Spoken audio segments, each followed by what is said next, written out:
talk a little bit about the loneliness epidemic. It's actually an epidemic in the world.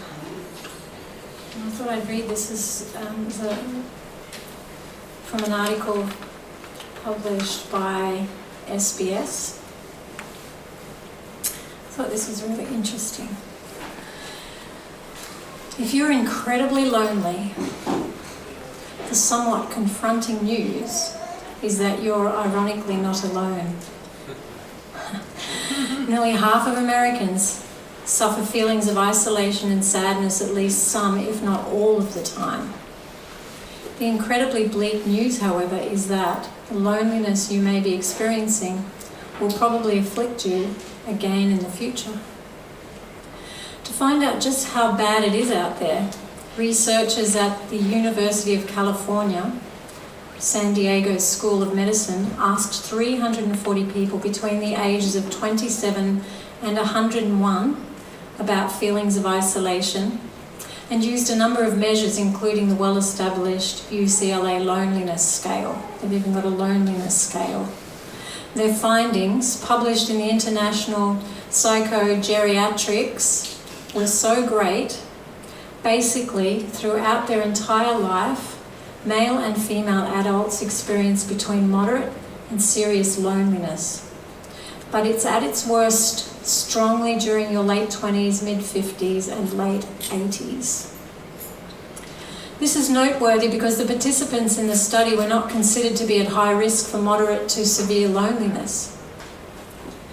Dilip Jest, a distinguished professor of psychiatry and neurosciences and the lead researcher, said, "They didn't have major physical disorders, nor did they suffer from significant mental illnesses such as depression or schizophrenia, in which you might expect loneliness to be problematic. Though there were clear demographic limitations to the group, these participants were, generally speaking, regular people, just like you and me." The intensity here is key. Because a little mild loneliness from time to time is common and expected, researchers only looked at the feeling in its most miserable form, from which more and more people are suffering every day. Over the past 50 years, what public health officials have deemed the loneliness epidemic has been rising at an alarming rate, which has a whole slew of negative health effects, both psychological and physiological. On top of feeling incredibly isolated, people who suffer from moderate to intense are more likely to suffer from poor sleep, cardiovascular disease, high blood pressure, reduced immunity, and inflammation. The study does not include what it paints as a silver lining. Ellen Lee, a research fellow at the School of Medicine, noted that the findings show a strong inverse relationship between loneliness and wisdom, which may be due to the fact that behaviours which define wisdom, such as empathy, compassion, emotional regulation, self-reflection, effectively counter or prevent serious loneliness. So don't you think that's pretty interesting? This is exactly what we teach here. Spiritual wisdom prevents serious loneliness. And the reason why is because empathy, compassion, emotional regulation, self-reflection are you living closer to your true nature. So that's why people who are self-reflective, they regulate their emotions so they don't go over the top with their emotions. They try to, refrain from getting too angry or getting too emotional. This is all a part of the yoga system. And if we try to cultivate these, compassion and care for others and, keeping our emotions in check, this is all bringing you closer to your natural condition as spiritual being, because you are full of compassion, you are empathetic, full of empathy. So I just thought it was really interesting how they You know, there is a loneliness epidemic, but they give you a little bit of it'll save you going into serious loneliness. But as they're saying here, that everybody's going to feel loneliness at some stage in their life, you know? If not over long periods of time. There was a lady just recently who said that, you know, she was a blogger, and she said that she had everything. She had 2 beautiful children, she had a wonderful husband, and she'd lie in bed next to her husband at night, just, you know, being grateful for everything that she's got. But she said she had this really strong feeling of loneliness. Even though she was right next to her husband and the kids were in the next room, she felt lonely. And so many people, I myself had that experience before I took up this meditation practice. I'd be at a party, and there'd be 100 people at the party, and I'd be so lonely and empty at this party, even though there were so many people there. I'd sit at the chip and dip table. People have probably heard this story.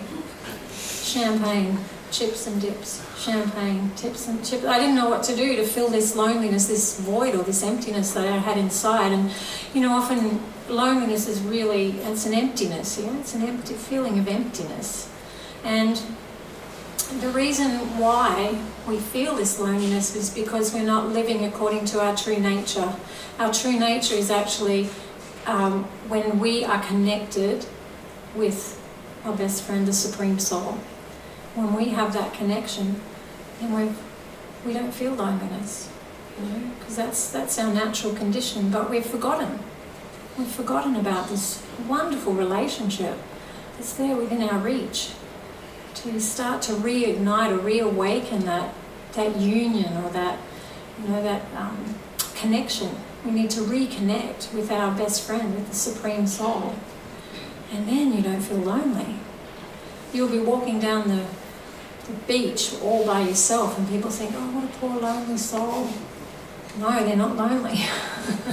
They have their best friend with them all the time, 24/7. He never leaves you. He's always there. He's seated within your heart alongside you. You, the spark, him, the supreme spark, the Supreme Soul.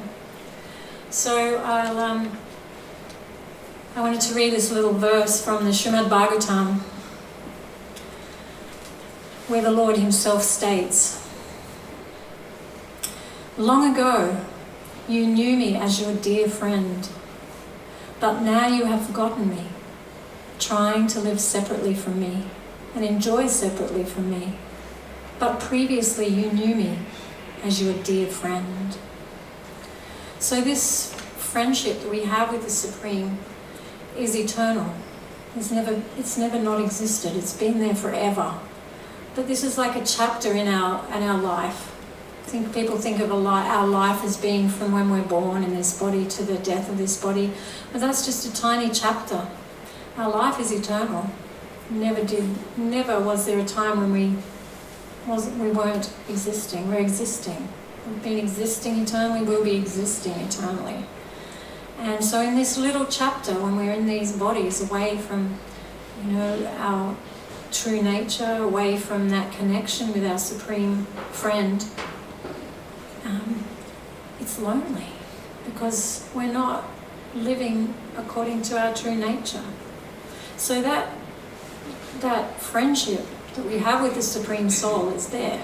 It's been there eternally. It's a part of you. Some people are maybe atheists, come in here and I don't believe that. Well, you don't have to believe it, but it's the truth. It's actually the truth that you have a Supreme Friend and an eternal relationship with that Supreme Friend. So while we're in these bodies and have forgotten, we're going to feel lonely because we're not connected. And how do we reconnect? These mantras actually reconnect us. They uncover, reawaken, reignite that relationship that we already have. It just needs to be uncovered. And that relationship, you know, we've come into these bodies, and when we do, we're covered by so much material contamination, and the longer we're in these bodies, the thicker that muck gets around us, the soul. So, you know, we've completely forgotten about our identity, thinking that we're the body, and we've forgotten that we have a Supreme Friend. that's with us. He's closer than anyone could ever be. He's within your heart, alongside you. So it's a matter of just reawakening, taking that up, cleansing away that covering from you. And that will happen through these mantras. These mantras are like a cleansing process. If you have dirty hands, you need to use soap and water to clean them, or your body. You need to take a shower with soap. And this is what we need to cleanse away that material contamination, so that our true nature starts to shine through again, and we start living according to our true nature. And along with that true nature, or the main part of that true nature, is our relationship with the Supreme Soul. And I'll just read a little verse from my spiritual master. This is really beautiful. There's nothing really wrong with experiencing loneliness if you understand the reality is that you are alone. There's no use trying to make believe you're not alone. The best thing is to realize, I'm alone, but I don't want to be alone. So loneliness can be a good thing, and it can make you start to think, why am I lonely? I don't really want this in my life. I don't want to feel lonely. The solution to my loneliness is to link myself back up with the Supreme Person. In other words, let your loneliness turn into a spiritual longing for the Supreme Friend. This longing then acts as the drawing force to focus your full attention upon Him. And this is the only way that a person will go to the Supreme. If you want to develop your relationship with the Supreme Person and are interested in spiritual life at all, then you can realize or appreciate that this loneliness is really your lifeline to the Supreme. Because if it's not, and you don't experience loneliness, then this means that you've gone so far away from Him that you really think you're okay here, and that this world is really your home. So we need to turn that loneliness into a spiritual longing for a relationship with our best friend. And, I've been practicing this now for 26 years, and I never stand at the dip and chip table and drink champagne. I haven't done that for 26 years. And I never feel lonely. I don't. I know that, my Supreme Friend is there with me wherever I go. I can turn to Him at any time. And it's just a wonderful thing. People sort of have said, they sort of feel sorry for me because I'm on my own. And I go, don't feel sorry for me. I definitely don't feel sorry for myself. I'm quite happy and fulfilled. So it's within the reach of everybody. And as he was saying here, that loneliness can be a good thing. It's not a terrible thing at all. It's something that every single one of us, if we are honest, we all experience on a regular basis. So it's not like it's something you should be, feel bad about. It's something that can help you in spiritual life. It makes you go within and be a bit introspective and start to wonder, why am I lonely, and what's the solution to this loneliness?